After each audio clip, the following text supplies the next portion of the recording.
नमस्कार. मराठी भाषा विश्व या माझ्या यूट्यूब चॅनलमध्ये आपल्या सर्वांचं पुन्हा एकदा स्वागत. आपण मागच्या व्हिडिओमध्ये इयत्ता 9वीचा जे काही स्थूलवाचन पाहिलं होतं, हास्यचित्रातील मुले, तर त्याचा आज आपण स्वाध्याय बघणार आहोत. चला तर मग सुरू करूया. हास्यचित्रातली मुलं. प्रश्न पहिला, खालील फरक लिहा.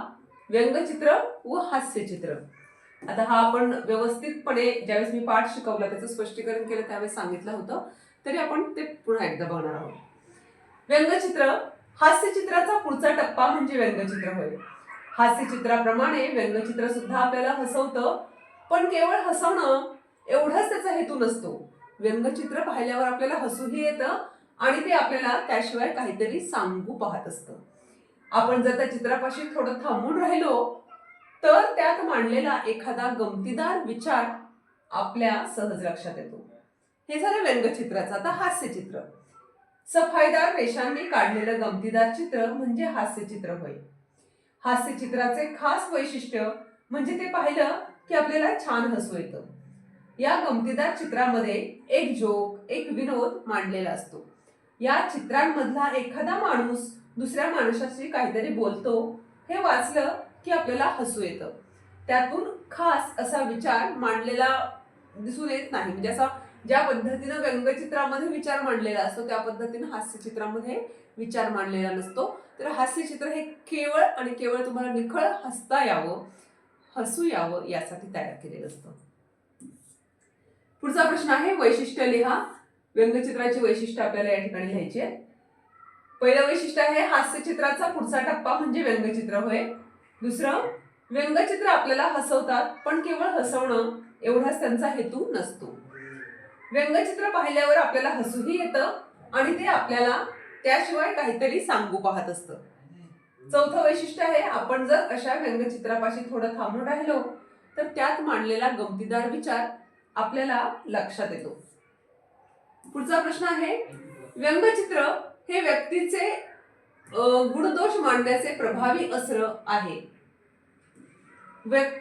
एखाद्या व्यक्तीचे मधले गुणदोष जे आहेत ते मांडण्यासाठी प्रभावी अस्त्र जर कुठलं असेल तर ते व्यंगचित्र आहे.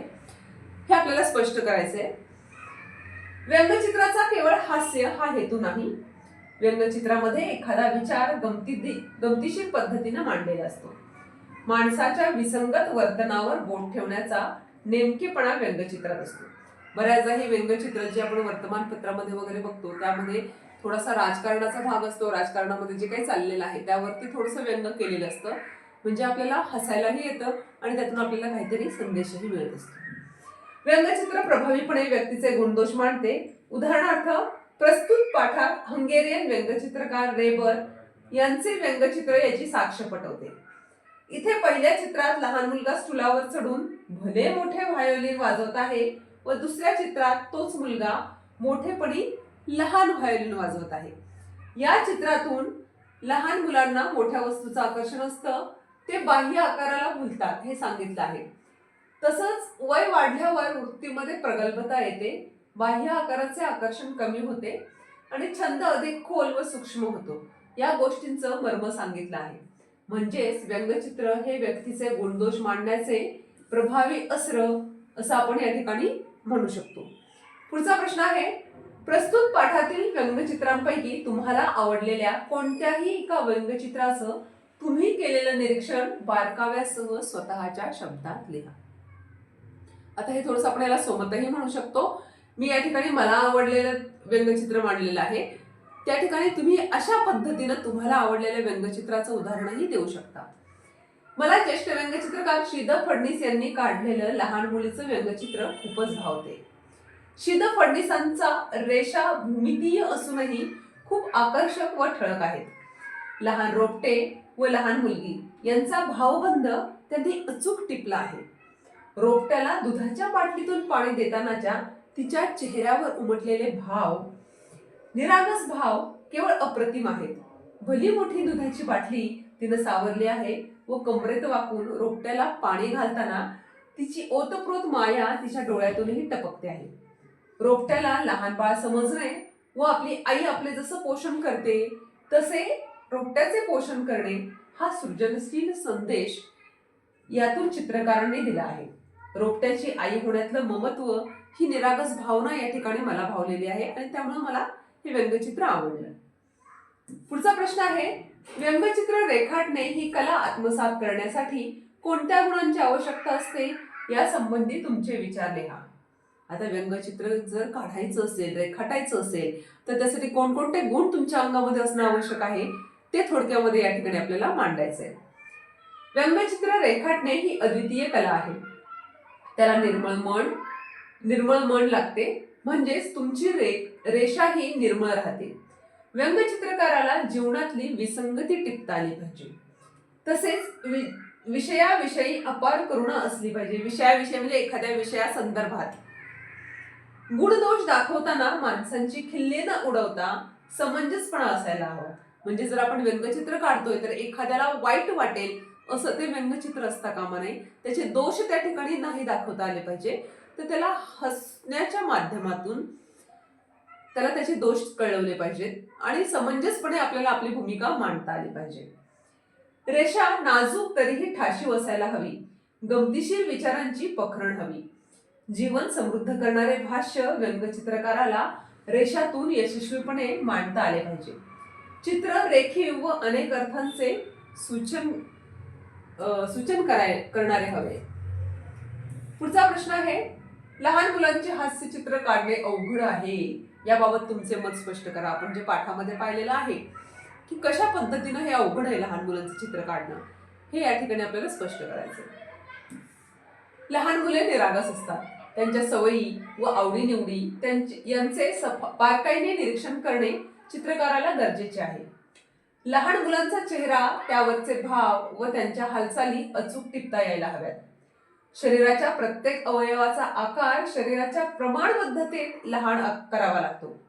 लहान मुलांच्या बारीक सारीक गोष्टींचं सूक्ष्म निरीक्षण करण्याची शक्ती हास्य चित्रकाराला अवगत असायला हवी. लहान मुलांचं मानसशास्त्र पूर्णपणे कळायला हवं. ही चित्रकारासाठी पहिली अट आहे.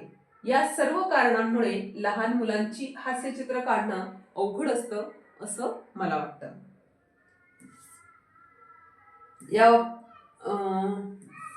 हा तोच प्रश्न आहे.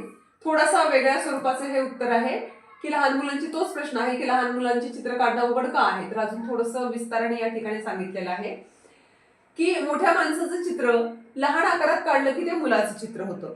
पण लेखकांना दिलेली उदाहरणं अत्यंत पटणारी आहेत. मुलांच्या चेहऱ्यावरचे निरागस भाव, त्यांच्या शरीराची विशिष्ट ठेवण व अवयवांचे प्रमाण हे मोठ्या माणसांपेक्षा पूर्णपणे वेगळे असतं. केवळ दाढी मिशा नसणं किंवा छोटे कपडे घालणं पुरेसं नसतं. हातापायांची बोटांची ठेवण, भुवयांची ठेवण, नाक व डोळा यांची बारीक सारीक ह्या ज्या गोष्टी आहेत त्या गोष्टींमधून चित्रातील लहानपण जिवंत होतं. शिवाय मुलांच्या स्वाभाविक हालचाली आणि त्यांच्या वागण्या बोलण्यातील गंमत पकडणं हे व्यंगचित्रकारासाठी मोठं आव्हान असतं आणि म्हणूनच हे काम अत्यंत कौशल्याचं आणि अवघड आहे. हा जो प्रश्न आहे हा दोन स्वरूपामध्ये तुम्हाला दिलेला आहे. दोन मतं या ठिकाणी मांडलेली आहेत. मत एकच आहे पण वेगवेगळ्या भाषांमध्ये मांडलेले आहे. तर तुम्ही तुमच्या भाषेमध्ये सुद्धा याचं उत्तर लिहू शकता. चिंटूची चित्रमालिका हे उत्तम व्यंगचित्र का आहे हे पाठाच्या आधारे स्पष्ट करायचे. हास्यचित्रातली मुलं या पाठात लेखक मधुकर धर्मापुरीकर यांनी चिंटू या चित्रमालिकेचं उदाहरण देऊन उत्तम व्यंगचित्राची वैशिष्ट्ये स्पष्ट केली आहेत. चिंटू हे केवळ हास्यचित्र नाही तर ते एक उत्तम व्यंगचित्र आहे. उत्तम व्यंगचित्र केवळ हसवत नाही तर ते आपल्याला विचार करायला लावतो आणि त्यात एक गमतीदार विचार दडलेला असतो. चिंटूच्या चित्रमालिकेत नेमकं हेच घडतं. पहिल्या चित्रात चिंटू आपल्या बाबांना नदीचं पाणी कुठे जातं असा एक साधा निरागस प्रश्न विचारतो. त्याचे बाबा त्याला समुद्रापर्यंतचा प्रवाह समजावून सांगतात. इथपर्यंत आपल्याला त्याच्या प्रश्नामागे काय दडलं आहे हे कळत नाही. पण तिसऱ्या आणि शेवटच्या चित्रात जेव्हा चिंटू म्हणतो की तुमच्या स्कूटरची चावी त्या नदीत पडली आहे तेव्हा त्या निरागस प्रश्नामागील खरा अर्थ आपल्याला कळतो आणि वडील तर त्यांना धक्काच बसतोय. त्यांच्या चेहऱ्यावरचे जे काही भाव आहेत ते भाव सुद्धा त्या ठिकाणी बघणं आवश्यक आहे. आणि अशी ही गंमत, विचार आणि अनपेक्षित शेवट यामुळे ही चित्रमालिका जी ती उत्तम ठरलेली आहे. पुढचा प्रश्न आहे, व्यंगचित्रकार रेबर यांच्या चित्राचा आशय तुमच्या शब्दात स्पष्ट करा. जे आपण व्यंगचित्रकार बघितले रेबर हास्यचित्रातील मुलं या पाठात लेखक मधुकर धर्मापुरीकर यांनी हंगेरियन व्यंगचित्रकार रेबर यांच्या एका विचारप्रवर्तक व्यंगचित्राचं विश्लेषण केलं आहे. हे व्यंगचित्र 2 भागात विभागलेलं असलं तर ते एकाच व्यक्तीच्या आयुष्यातील 2 टप्पे दर्शवते. जे आपण बघितलं होतं की एका मुलानं व्हायोलिन घेतले, छोट्या मुलाने मोठ्या मुलानं छोटा व्हायोलिन घेतले. पहिल्या भागात एक लहान मुलगा मोठ्या उत्साहाने एक मोठे व्हायोलिन वाजवत आहे, तर दुसऱ्या भागात तोच मुलगा मोठा झाल्यावर एक लहान व्हायोलिन वाजवताना दिसतो.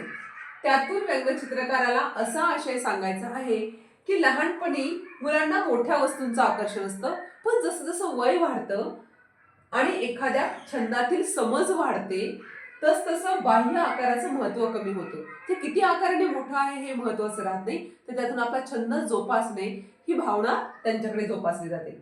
त्यातील कौशल्य, सूक्ष्मता आणि खोली अधिक महत्वाची ठरते. हा केवळ चित्रातील बदल नाही, तर माणसाच्या वैचारिक आणि भावनिक वाढीचा प्रवास आहे. अशा पद्धतीनं हास्यचित्रातली मुलं हा जो काही पाठ आहे याचा स्वाध्याय या ठिकाणी संपलेला आहे. असेच अजून पुढच्या पाठांच्या स्पष्टीकरणासाठी, स्वाध्यायाच्या स्पष्टीकरणासाठी आणि व्याकरणाच्या विविध भागांसाठी माझ्या YouTube चॅनलवर असंच राहा. लाईक करा, शेअर करा, कमेंट करा. पुढच्या व्हिडिओपर्यंत नमस्कार.